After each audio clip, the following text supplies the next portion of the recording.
핸드백 하면은 딱 떠오르는 나라가 이탈리아라는 나라예요. 근데 저는 늘 그 메이드 인 이태리를 열망에 맞지 않으면서도 궁금해했던 게 왜 이태리가 이렇게 핸드백으로 유명한 거야? 왜 핸드백 하면 이태리야? 이게 늘 궁금했었거든요. 사실 샤넬, 에르메스는 프랑스인데.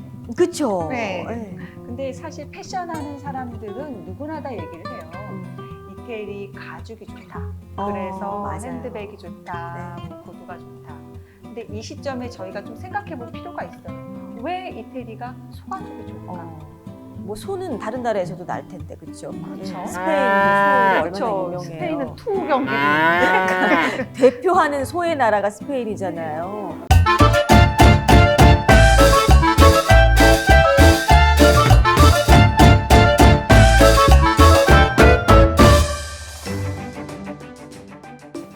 이 시점에 저희가 역사 공부를 살짝 좀 해볼 필요가 있어요. 머리 아파.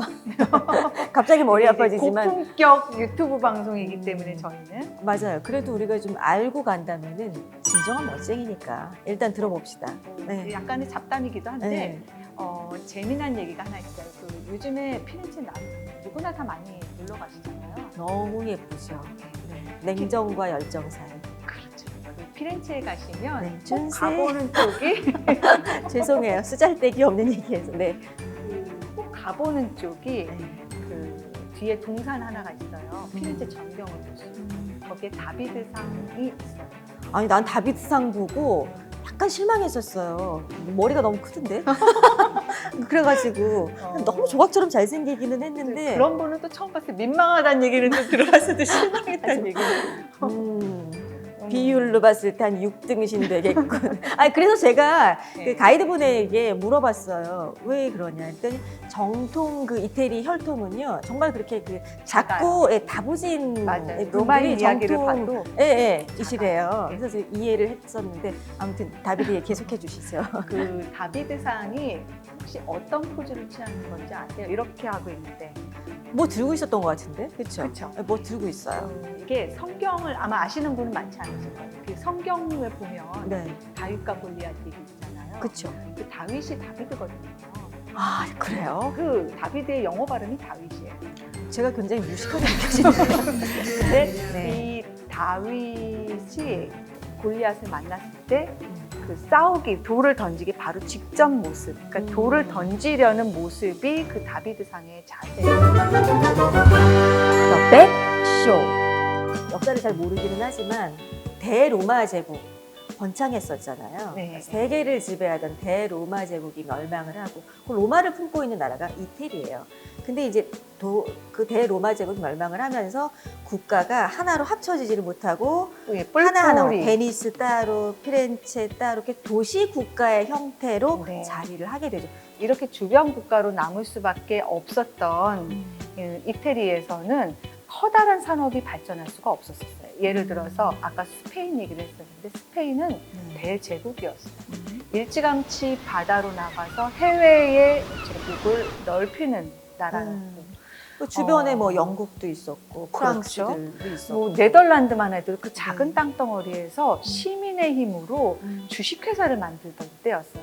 그런데 그러니까 금융이 발달을 하고 그렇죠. 네. 근데 이태리는 도시국가로 만들면서 도시국가로 남아있으면서 큰 커다란 체계화된 산업이 발달하지 못했거든요. 그래서 결국 이제 가내수공업이 대대손손 이렇게 이어지게 된 거죠. 중세시대 때 이태리에서 소고기를 먹고 가죽을 가공을 해서 주변 국가에 수출했던 나라가 다른 좀 더 업그레이드된 산업으로 갔었어야 되는데 도시국가로 남아 있었기 때문에 이게 대대손손 가내수공업으로 유지가 됐었던 거죠.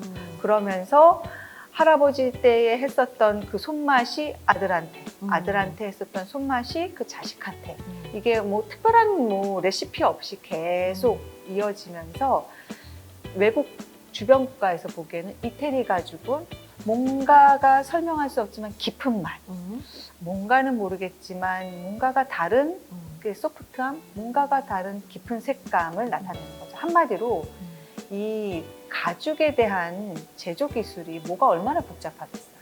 하지만 그게 오랜 시간 동안 대대손손 손을 거치면서 그 특별한 비법이 이어지면서 뭔가가 설명할 수 없는 특별한 차이점으로 남게 된 거죠. 그게 이제 이태리의 소가죽을 표현하게 되는 대명사가 된 거고, 그게 이태리 하면은 소가죽, 소가죽 하면은 이태리, 그런 공식으로 만들어진 거예요. 그 뭔가 정형화된 레시피로 정리할 수 없는 특별한 비법, 네. 음식과 비유를 해서 될지 모르겠지만, 그러니까 어머니의 손맛은 절대 따라올 수가 없잖아요. 네, 그렇죠. 뭐 100g을 넣거라, 뭐 1.5g을 뭘 치거라 이렇게 해서 되는 게 아니거든요. 그래요. 그러니까 제가 똑같아요. 아는 네. 이태리 장인이 얘기하시더라고요. 가죽의 스크래치를 지우는 가장 좋은 방법은 콧기름을 발라라.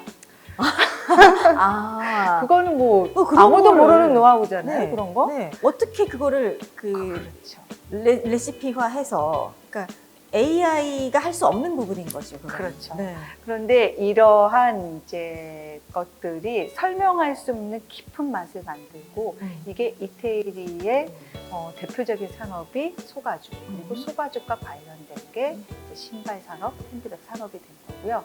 에르메스, 루이비통 공장도 실제로 이태리에 있어요. 맞아요. 네. 프랑스 브랜드로 여러분들 많이 알고 계시겠지만 가죽부터 시작을 해서 생산까지 메이드 인 이태리가 우리가 정말 수천만 원씩을 주고도 일생에 하나쯤 사고 싶어하는 고 에르메스 백이라는 걸 알고 계시면은 그 이태리 가죽에 대해서 여러분들도 어느 정도 이해가 되실 거라는 생각이 들어요. 실제로 그 알프스 산맥이 같이, 알프스 산맥이 이렇게 걸쳐 있어서 소가 많이 나기도 했어요. 또 그런 것도 있고요. 네. 또 이제 지형적인 부분도 있어요. 음. 아무리 소가 많이 나도 이게 염색을 하려면 물이 좋아야 되는데 이태리가 또 물이 좋아요. 그리고 이제 반도국가잖아요. 네. 그래서 삼면이 바다예요. 우리나라처럼 바다라서 그 지중해의 바다의 그런 바다에서 오는 바다 햇살? 뭐 이런 햇살의 느낌들이 다르다고 표현하시는 분들도 그 눈이 많으시더라고요. 다르죠. 백쇼. 그 전 세계적으로 유명한 핸드백 박람회가 있어요. 밀라노에서 열리는 미페일 쇼에 대한 얘기를 안 할 수가 없어요.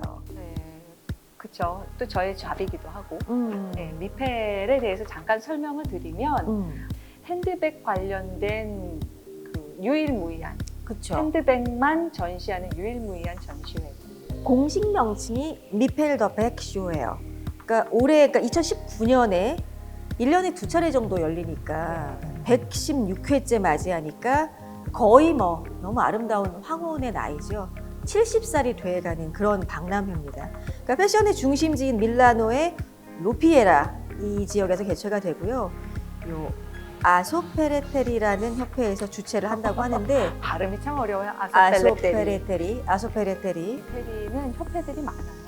왜냐하면 중소회사들이 많기 때문에 그 중소회사들이 또 수출을 하는 게 그 나라를 그 이끌어가는 힘이거든요. 그래서 그거를 조직적으로 서포팅해주기 위한 협회들이 많은데 아소펠레테리는 핸드백 관련돼서 가장 크고 권위 있는. 실제 거기 가보면 느껴지는 게 예전에 지났던 핸드백의 과거의 역사를 알 수 있어서 참 좋고, 맞아요. 현재를 읽어볼 수가 있고, 그 다음에 미래를 예측할 수 있다는 데 대해서 저는 미펠쇼를 강력하게 추천을 좀 해드리고 싶어요. 미펠 전시회는 단순히 뭐 트레이딩 전시회가 아니에요. 거기에서도 물론 나중에 기회가 있으시면 가보시겠지만 아까 말씀하셨던 특별한 전시장도 있어요. 핸드백의 과거, 현재, 그리고 미래. 그 다음에 여기에 가면 저는 가장 좋은 게 이 핸드백이 그냥 패션 아이템이 아니라 어떤 한 사람의 인생이구나.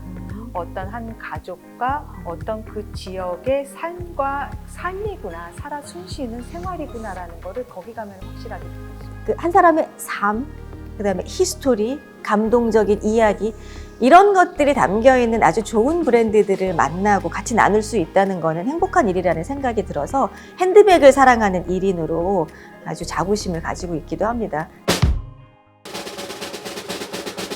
라인의 이름은 포르토피노. 리가토 카프리라는 그 봄판티라는 브랜드에 대해서 얘기를 좀 해볼게요.